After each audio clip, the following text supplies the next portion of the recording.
I've been kind of tracking this conversation in AI for a while.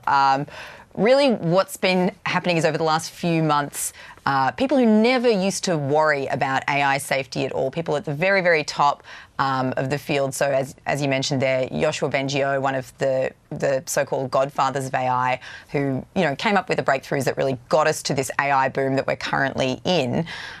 They've started to worry a lot about, doomsday scenarios, really, but essentially a world in which we have a more sophisticated AI that is not that we're not capable of controlling. So yeah, Yoshua Bengio, he's incredibly worried about this. There's this kind of question that a lot of people in the industry are asking each other at the moment.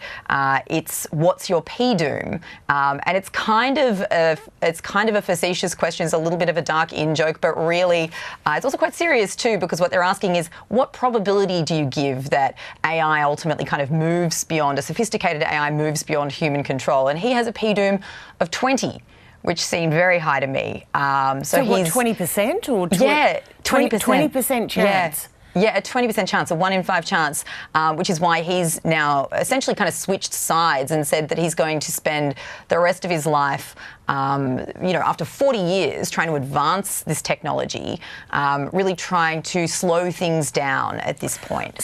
So how is this different then than the concerns we've talked about before about misinformation and AI taking our jobs and whether criminals are going to use it?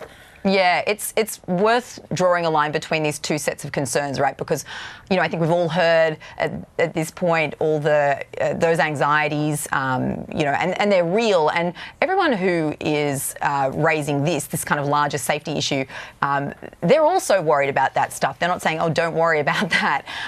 They're saying we also have a concern which is maybe a bit more serious, which is on a longer timeline, although not as long as you might think.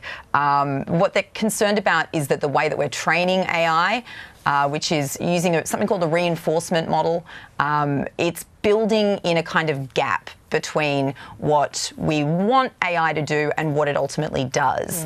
So without going into too much technical detail, there is this gap, and it's often referred to as the alignment problem. That's what you call it in the machine learning world if you want to be taken seriously and not sound like you're, more seriously than, I don't know, the Terminator franchise.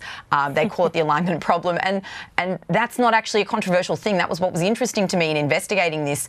You ask ChatGPT, and it'll agree that there is an alignment problem.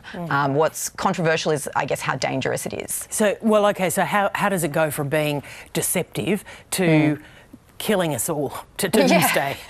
Yeah, I know, and it is kind of hard to make this mental leap, but it is potentially quite an important topic for us to get our heads around, because we are hurtling very quickly in this direction towards more sophisticated AI. Because that's the thing, at the moment, it's not really too big a problem, the alignment problem. Like, sure, there's maybe a gap between what we want AI to do and what it sometimes does. There are mistakes, but right now, we have AI doing pretty narrow tasks. Like, if ChatGPT makes a mistake, not a big deal. But we're looking towards a future where we do have human-level AI. So this was it's always been the North Star that people in machine learning have looked towards, like, when are we going to reach this kind of Rubicon moment? And we used to think that we had decades.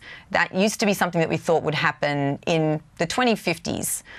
People had different timelines. But in the last few years, because of the breakthroughs that have taken place, we are now on a much shorter timeline. We've shaved decades off that timeline, and now, for example, Yoshua Bengio gives it a 50-50 chance that we will be at human-level AI within 10 years. So it's very close.